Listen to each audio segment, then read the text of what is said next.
সুপ্রিয় দর্শক, বরাবরের মতো আবারও আপনাদের সামনে একটি রেসিপি নিয়ে হাজির হয়ে গেলাম। আমি আজকে ফুলকপি, সিম, আলু, টমেটো দিয়ে একটি তরকারি রান্না করছিলাম, সেটাই আপনাদের সাথে শেয়ার করছি। আমি এখানে কিছু মাছ নিয়েছি, মাছগুলোকে কেটে ধুয়ে পরিষ্কার করে নিয়েছি। দিয়ে দিচ্ছি প্রথমে হাফ চা চামচ হলুদের গুঁড়া, হাফ চা চামচ মরিচের গুঁড়া, হাফ চা চামচ ধনিয়ার গুঁড়া, হাফ চা চামচ লবণ দিয়ে আমি মশলাগুলো ভালো করে মাখিয়ে নেব মাছের গায়ে, যাতে মশলাগুলো ভালো করে লাগে। তারপর মাছগুলোকে ভালো করে ভেজে নেব। তাই আমি চুলায় একটি কড়াই বসিয়ে দিলাম, কড়াইটাকে ভালো করে গরম করতে দিয়েছি এবং তেলটাও কিন্তু গরম হয়ে গেছে। এখন আমি মাছগুলোকে ছেড়ে দিচ্ছি। মাছগুলোকে আমি ভালো করে ভেজে নেব। আর মাছগুলোকে একদম কড়া করে ভাজার দরকার নেই, মিডিয়াম করে ভেজে নিলেই কিন্তু খেতে ভালো লাগে। আর কড়া করে ভাজলে মাছগুলো কিন্তু শক্ত হয়ে যায়, তাই আমি মিডিয়াম করে ভেজে নেব। আমার মাছগুলো উল্টিয়ে দিচ্ছি। উল্টানোর পরে সামান্য লাল হলেই আমি মাছগুলোকে উঠিয়ে নেব। আর যারা নতুন রাঁধুনি তাদের জন্য আমার এই রেসিপিটা। আপনারা মনোযোগ সহকারে দেখে আপনারা যদি রান্না করেন, দেখবেন আপনাদের কাছে কিন্তু অনেক ভালো লাগবে। আমার মাছগুলো কিন্তু ভাজা প্রায় হয়ে গেছে। এখন আমি এর চাইতে আর বেশি লাল করে ভাজবো না, এখন আমি নামিয়ে নিব। আমি মাছগুলোকে উঠিয়ে নিচ্ছি।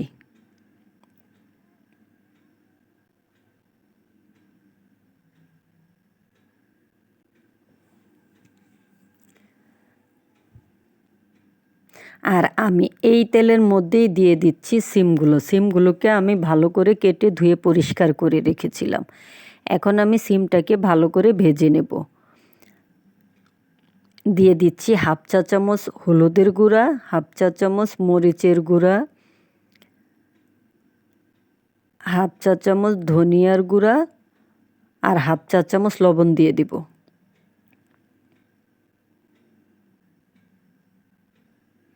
দিয়ে এখন আমি ভালো করে মিশিয়ে নিচ্ছি। মিশিয়ে এখন আমি ঢেকে কিছুক্ষণ রান্না করব।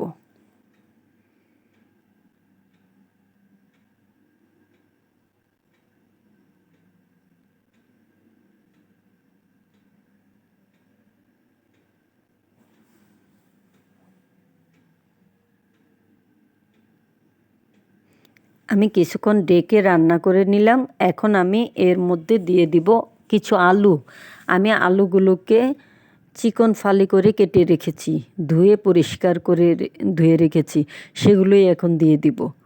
আলুটাকেও ভেজে নেব। আর আলু আর ফুলকপি একসাথেই দিয়ে দিব। আমি প্রথমে আলুটাকে মিশিয়ে নিচ্ছি সিমের সাথে।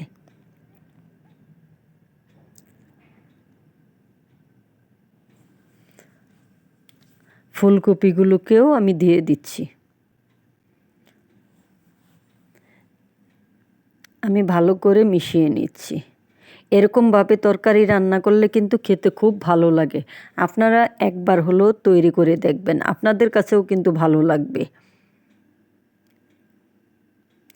আর ফুলকপি, সিম, আলু প্রথমে ভেজে তারপরে রান্না করলে কিন্তু খেতে ভালো লাগে। আমি ঢেকে রান্না করেছি 5 মিনিটের মতো। আমার আলু ফুলকপিগুলো সিদ্ধ হয়ে গেছে, আমি নামিয়ে রেখে দিলাম। এখন দিয়ে দিলাম আর কিছু সামান্য পরিমাণের তেল। এই তেলের মধ্যে দিয়ে দিচ্ছি কিছু পেঁয়াজ কুচি। পেঁয়াজটাকে একটু নরম হয়ে গেলে তারপরে আমি দিয়ে দিব এখানে হাফ চা চামচ আদা বাটা, হাফ চা চামচ রসুন বাটা। আমি দিয়ে দিচ্ছি হাফ চা চামচ রসুন বাটা, হাফ চা চামচ আদা বাটা। এই আদা রসুনটাকেও কিন্তু আমি এই পেঁয়াজের সাথে ভালো করে ভেজে নেব। আদা রসুনটা ভালো করে ভেজে না নিলে কিন্তু খেতে ভালো লাগবে না, গন্ধ লাগবে। তাই ভালো করে কষিয়ে নিতে হবে।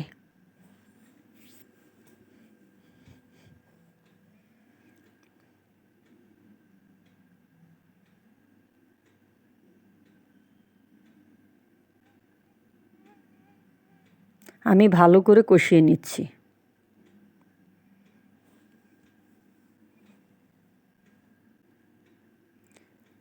মশলাটা কিন্তু ভালো করে কষানো হয়ে গেছে। এখন আমি দিয়ে দিচ্ছি হাফ চা চামচ হলুদের গুঁড়া, হাফ চা চামচ মরিচের গুঁড়া আর হাফ চা চামচ ধনিয়ার গুঁড়া, হাফ চা চামচ লবণ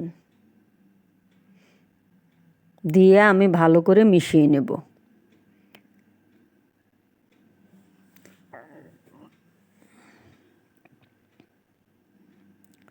মশলাটা যাতে পুড়ে না যায় সেজন্য আমি দিয়ে দিব সামান্য পরিমাণের পানি।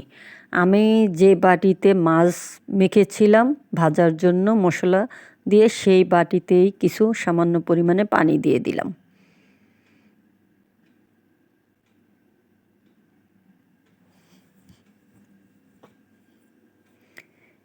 এখন আমি ভেজে রাখা ফুলকপি, সিম, আলু এগুলো সব দিয়ে দিব।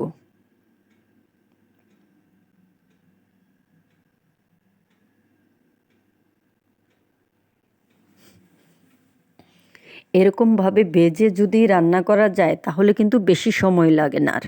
এখন আমি দিয়ে দিচ্ছি পেঁয়াজ কলি, দিয়ে আমি ভালো করে মিশিয়ে নেব।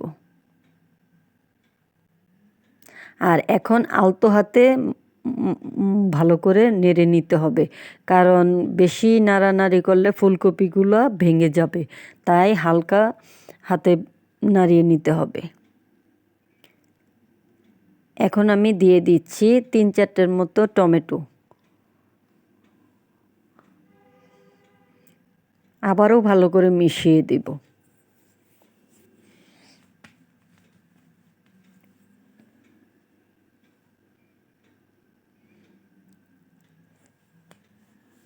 মেশানো হয়ে গেছে, এখন আমি ঢেকে কিছুক্ষণ রান্না করে নিয়েছি।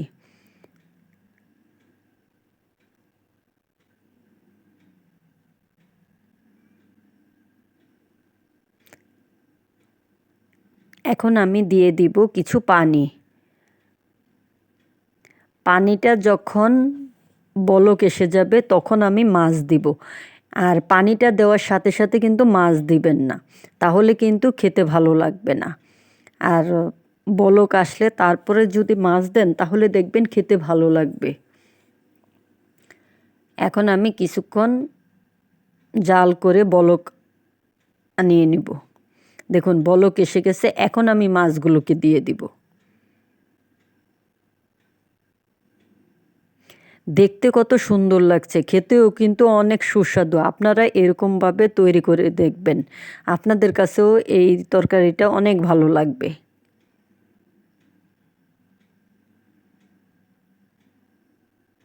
আমি সবগুলো মাছই দিয়ে দিলাম। এখন দিয়ে দিচ্ছি উপর দিয়ে কিছু ধনিয়া পাতা কুচি। তৈরি হয়ে গেল আমার তরকারি।